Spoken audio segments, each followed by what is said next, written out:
Hi, and welcome back to the Shane Plays Out of the Abyss Notes series as we continue going through my group's experience and my experience DMing the Out of the Abyss adventure from Wizards of the Coast for 5th edition, the Underdark adventure. I've said this before, I'll say it again. I was kind of not one to run this. I wanted a more traditional feel, Tolkien-esque type adventure. But I'm really enjoying it. So let me just say that again. I've said that before that it's surprised me, um, and it can be oppressive. You're in the Underdark and there's madness and there's creepiness and there's weirdness and it can be very depressing. But there's also some really cool stuff and there's moments of fun and moments of beauty and things like that. So just wanted to say that again. Now, when we last left our intrepid party, our intrepid heroes, they were on the verge of leaving Gracklstugh. They had booked passage on a ship that was crewed by a deep gnome crew, which I'll expound on that here in a second. Doing some more research, I'm like, my improvisation there might have been a little bit out of tone with the rest of the adventure. Um, but as long as the players are having fun and it ends up making some kind of narrative sense, it's not that big of a deal. And they were just about to leave, and then some very disheveled, smoldering keepers of the flame, the clerics that were the handlers for the dragon and Gracklstugh showed up, and the dragon had just found out that they were plotting to replace him with the newer dragon. So obviously, off camera, things did not go well for them, and they showed up they're like, there they are, get them, and like the characters are literally on the dock waiting to get on the boat, and then a couple of drow show up. Because they had that drow pursuit party from Velkenvel when they escaped at the very beginning of the adventure, that kicked things off in the Underdark. And they've had this drow pursuit party, Ilvara, the high priestess and her flunkies, and they've been chasing them this whole time, and they finally caught up to them. So I just thought this would be a very good narrative moment. Even though the pursuit level for 2 or 3 sessions has been at the point where they could have caught up, I thought this was a good moment to do it. So a couple of drow, they see them and they're like, go tell the mistress, and a drow runs off. So we roll initiative, and there we go. Um, so a couple of things to mention, and before I forget, I had a couple of comments from people saying that they appreciated this series, and that's good to hear. Thank you. If this is helpful to you, let me know. I'm not planning on discontinuing it, but if when life gets really crazy, you have to say, well, what am I going to put time into and when I'm not? And when I get comments like, hey, this is really helpful, I think somebody actually said it's inspiring. Um, that's very helpful. So, and to know what to put time into and what not to. So if you like this, leave it thumbs up on YouTube, share it around, maybe tell people about it. Subscribe to the YouTube channel if you haven't already. But I do appreciate the comments, even if they're negative. That lets me know people are watching and what they want or don't want and that sort of thing. So moving on. So we roll initiative, and I'm not going to go through a blow by blow on this battle. I will say that my original intention was to have a brief fight, and I had intended for the players to end up jumping on the boat and taking off and maybe trading ranged spells and missile fire, and then escaping as their would-be captors are on the dock watching them leave. That was kind of what I intended, and I figured that would take like the first half of the session, and the second half I would describe the journey to Slubludop, the Kuatoa city that they're heading towards.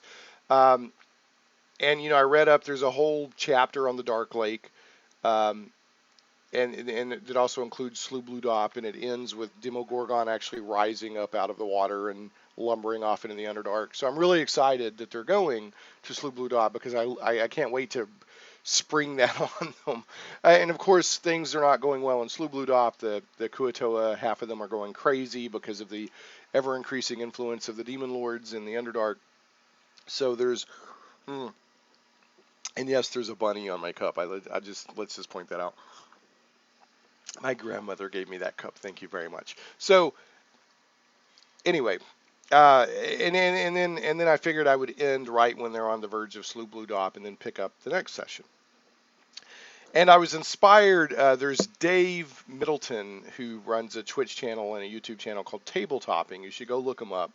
And I like to, when I go into a new area or I'm running into an adventure, a lot of times I'll watch other people's YouTube videos on to get an idea of what they did and to get an idea. And so I'll kind of read the book and I'll, see what other people are doing. And he did this cool thing where as they were traveling through the dark or the Dark Lake area to get to Slough Blue Dop, he had them, he told the players describe what you see, which I thought was neat. So I was wanting to do that last night. We didn't get to that. We'll get to it next time. And it turns out reading up again, or really closely for the first time, because when I run in a big adventure like this, I don't read the book all the way through. I kind of scan it, get an idea of what's going on, go through the table of contents, and as I think whatever chapters we're going to be going to, I'll go deeper then, before the main session that they're going to. But I don't sit down and read it cover to cover. So, which is helpful. I'm not saying don't do that. I just don't do that. But I do try to, before, they're in a main area, wherever they're going to be, and I do try to get familiar with that. But I have an overall sense of the adventure, and I do scan the book and, kind of spend a couple hours in the book, going through the different chapters, scanning, going through the table of contents, going through the appendices, getting an idea of what all happens. And of course, I'll watch Let's Plays or YouTube videos of other people doing it, kind of grok the overall thing. And then before the night of whatever that session is going to be, I will spend time kind of in a deep dive on that session to prepare for that evening. And I do that because one, I want to be familiar with it. But two, I don't want to be so familiar with it that I'm like just regurgitating. I'm just like, okay, and I'm like a robot. I want to be like half informed and half spontaneous. And that usually works pretty well. Every now and then I'm like, I didn't know that this was going to happen in chapter 8. So if I would have known that, then I would have done that differently here. But for the most part, it works fine. Now, everybody has their own style. I know some people, they will prepare for 3 days in a row for a 3-hour session. And that's fine. It's whatever style fits the DM. And the ultimate thing is, as long as the players are genuinely enjoying themselves and the DM is enjoying him or herself, and there's a good story being told and there's fun battles, and all, it's good. It's all good. So, there's no right or wrong, but that's how I do it. Anyway, so I said all that to say that I went into the Dark Lake chapter last night and did more of a deep dive. And the Dark Lake is not just one big lake, right? It's not like a Great Lake in the United States, right? And that's kind of how I described it to my players before. So I'm going to have to go back and say, okay, well, actually, it's a huge area like a Great Lake, but actually, it's a series of small lakes and caverns and canals and that sort of stuff that's all interconnected over a huge area.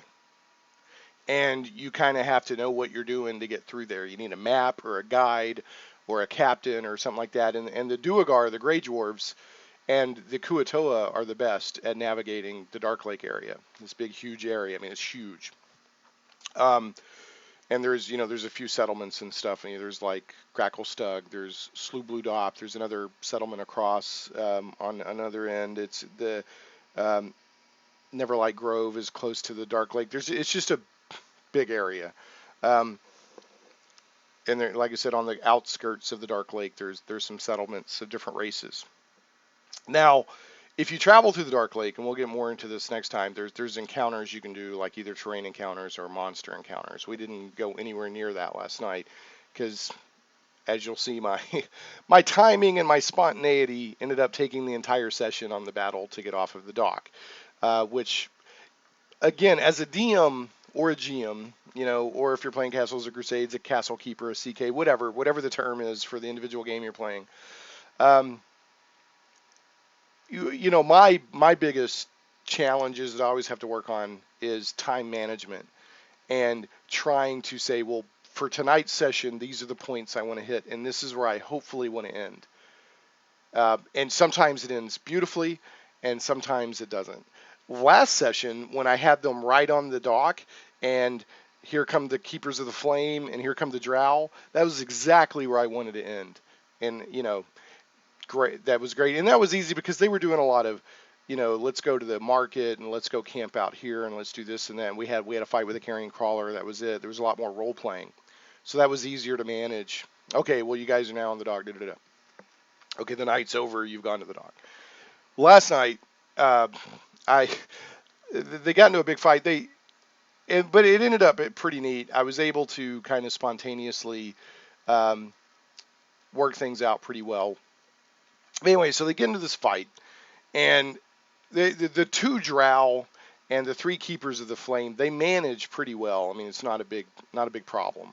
Um, and that was kind of how the rhythm of it I wanted to go. I wanted them to take care of them fairly easily, and then be getting on the boat. Well, look at that hand. We're on the boat. I don't know why I did that. I guess that's a gesture for on the boat. But anyway, um, and I wanted them to be sort of about to cast off, and then here come the main drow hunting party, and they're like, and have sort of a role-playing narrative, maybe a little bit of back and forth with spells and missile fire as off they go. It didn't turn out that way. So the best laid plans never survive first contact with the players, and a lot of it was on my fault too. And I'll explain what I mean that in here in a second. And I could have killed characters last night, and that was not my intent. I very easily could have, and in fact, if I hadn't made a couple of decisions as a DM, we probably would have lost a couple of characters. So, and most of that was on me. So, the interesting thing that came out of the battle, the initial battle with the three keepers of the flame and the couple of drow, was that one of the keepers of the flame have psionics and clerical abilities, and there were two dwarves. There was Eldith, the NPC, and then there was Daggers, the blind thief. They both speak Dwarven, and they used command on them and said swim, and made them jump in and one of them did it, and they made their saving throws, and another one did it, and they failed their saving throws, so on their next action they had to go jump in the water. So there was a couple interesting things about that. They jump in the water right next to the boat, and the two interesting things out of that is, one, Eldith is, she's got a shield on her back, she's wearing scale mail, she's got a war pick out, and so she's jumped into the water with armor on. The other interesting thing is, Daggers is in the water, and he kind of knows where the boat is, but he's blind.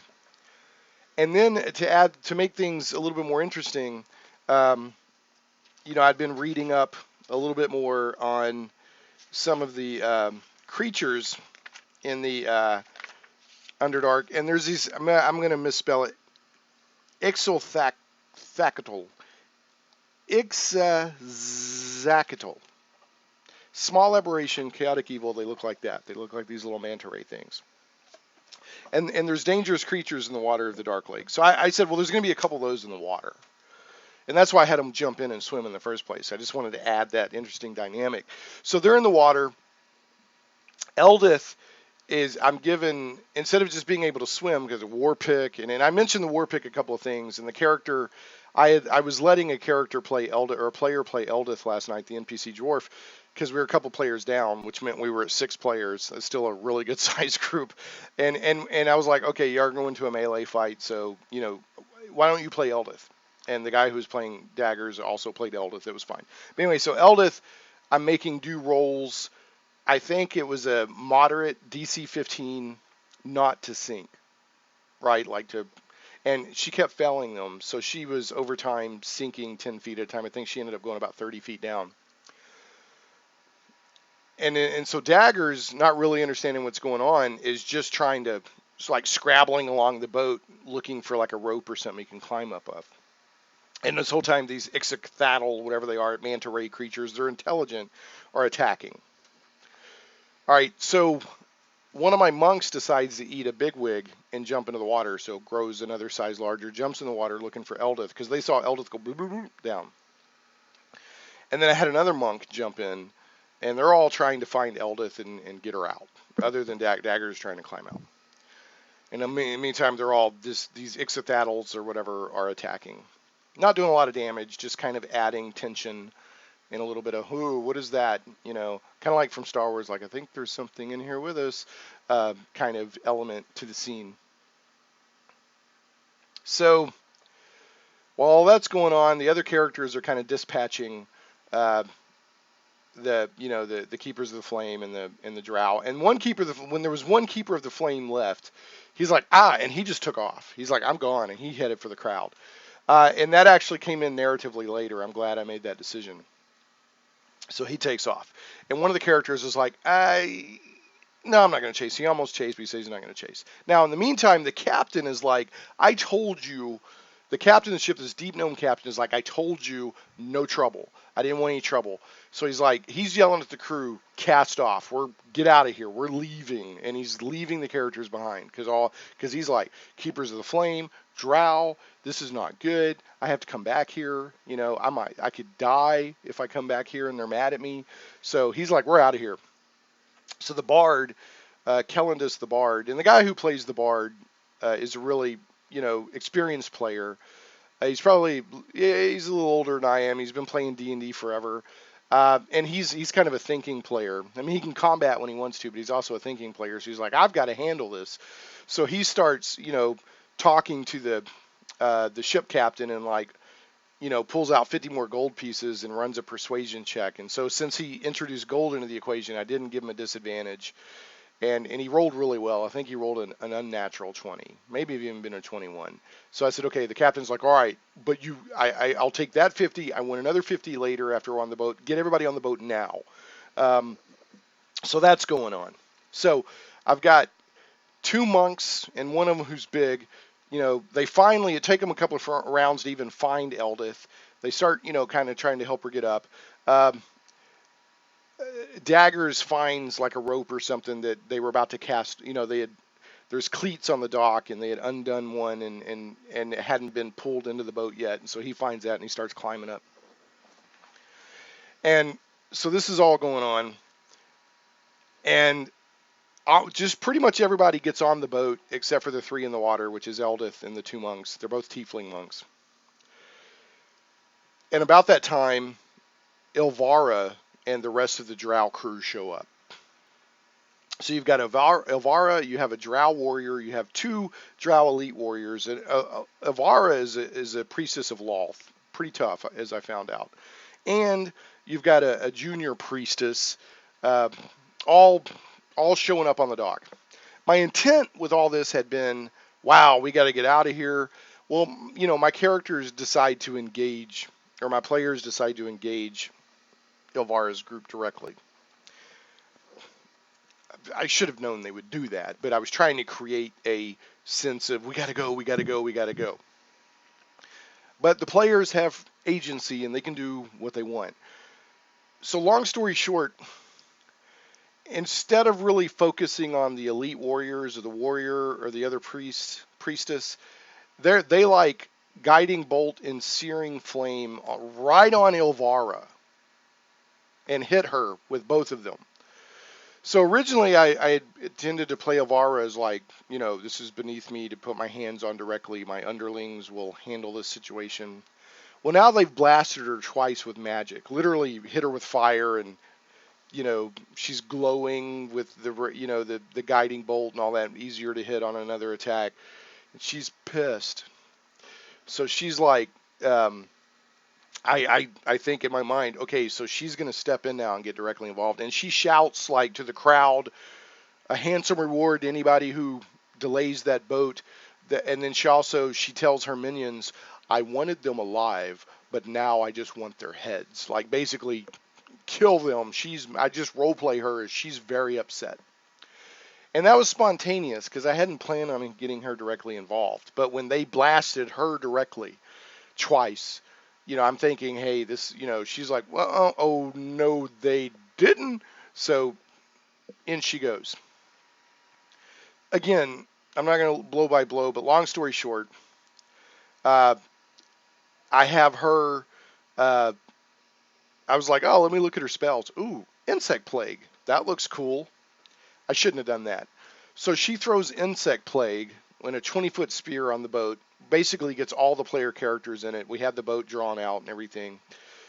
except for the 3 characters that are just coming up out from underwater. They're just about to break the surface next to the boat. Everybody else gets hit with this thing. And an insect plague does 4d10 damage per round as long as it's held up in concentration. And I'm like, whoa. But I'd already thrown it. I should have backed off, or I should have fudged the damage rolls, but I just let the roll be what it was going to be. Let the roll be what it was going to be. And like 3 or 4 characters just went down. Boom. And they're 4th level now, but still they went boom. They're down. They're unconscious. And a few more hit points, and the magic user, Anna, the female dwarf magic user that's played by the player who always wants to do strange and interesting things, would have died, but didn't. Luckily, I didn't want anybody to die. This is going way more south than I had intended. But anyway, so she does insect plague, and as soon as I saw, I'm like, whoa. So I determined she was going to drop the insect plague. She was not going to keep it up through concentration, because she would have just been killing. And I ruled that the NPCs and the crew were kind of, but they weren't dead or anything like that. And there was some crew heading down to row and all this stuff. So with the captain and the crew and the NPCs, it was more narrative than direct damage. I didn't roll, because Stool probably would have died if I would have applied damage to Stool, the little myconid sprout and all that. But anyway, so the characters finally break water, and 2 of them start climbing up the boat. They don't really realize what's going on yet. And another character happened to be closer to the dock, and he's big, so he just kind of pulls himself up on the dock. He's like, whoa, here's a couple of drow elite warriors and a drow warrior, and what is going on here? And he hears the captain, get out, we got to get out of here. And, he just chaos. So he's like, and he just slams one of the drow elite warriors. And about this time, I'm like, what am I going to do? I was like, I've got most of my party down, or at least half the party's down. Others are wounded. I've got 2 drow elite warrior, a priestess of Loth, a priest, a junior priestess, not a priest and a priestess, but a junior priestess, and a drow warrior. It's like, they're not going to get out of here without at least a death or 2. And I don't want them to die. I just want them to escape under massive, tension. That was my goal. So I'm like, dragon. So on the spot, because the dragon had told them the previous session, or 2 sessions ago, because they told them what the Keepers of the Flame were up to, and they turned over the dragon egg, the red dragon egg, to the dragon Thimberchod. He said, you have a boon with me, should you ever return. And I'm like, okay, so this is what I'm going to do. Because for at least he may not like them, he may like them, I don't know, but he at least feels that he owes them a boon. So I ruled that that the Keeper of the Flame that had run off into the crowd suddenly like runs back across the dock like, and he goes flying across. And I tell Daggers, who has really good hearing, he gets advantage on hearing perception checks to make up for being blind. I said, you hear a noise that kind of makes you happy, and it's this whoom, whoom, whoom, whoom. And he's like, ooh, I kind of was hoping that would happen. And so I basically did Deus Ex Machina. I intervened, and I had the dragon, and it was a really cool moment. This is all on the spot, where the dragon comes swooping in, and in all 4 claws, he has Keepers of the Flame, those dwarven clerics that are his handlers. So at first they're like, oh, he's capturing them, but actually he drops them. And kind of he almost lands, drops them, and then lifts back up. And those 4 Keepers of the Flame, their robes are fine, they look fine. They go right after the other guy that just ran across, going, ah.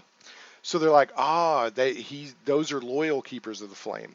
And it was almost like a war movie where this, personnel carrier, comes down, drops troops, and lifts back up. It was a cool moment, I thought. Anyway, so those Keepers of Flame kind of land on the other guy who was running and start taking care of him.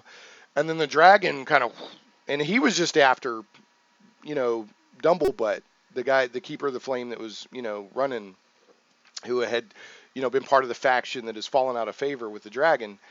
And, the other Keepers of the Flame, sort of off camera, knowing where their bread is buttered, said, well, we're loyal to you, Thimberchod, so they're fine. But the ones that were indisputably in on the conspiracy, or not really a conspiracy, because it's just how things have been in Gracklstugh forever. You replace the dragon when it starts getting too old and hard to manage. So the whole dynamics of Gracklstugh, at least in the universe that my characters are in, has been tilted because now this dragon is going to keep going um, and not be replaced. So his faction, his part in the politics of the city is probably going to be stronger and stronger. And the Keepers of the Flame are now going to be more directly under his control instead of the other way around. But anyway, so he's like, and then he kind of looks around and he's like, oh, he sees what's happening. He sees the people that he owes a boon, obviously in trouble. He sees the drow, and he knows the drow were looking for these characters because he had tipped them off a couple of sessions ago. So he's like, and the monk that was on the dock fighting, that had climbed up on the dock and on the boat, he says, get on the boat. And that tiefling monk's like, yes sir, starts heading for the boat. And then the dragon kind of gives a stare down to the drow warriors. And then he goes over and boom, just blam, right on the dock. People are freaking out, making space.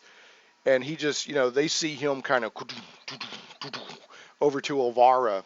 And she's like, kind of backing up. Her whole crew, because the priestess is still with her, and the other drow are kind of about 30 feet over on the other side of the dragon, just watching all this.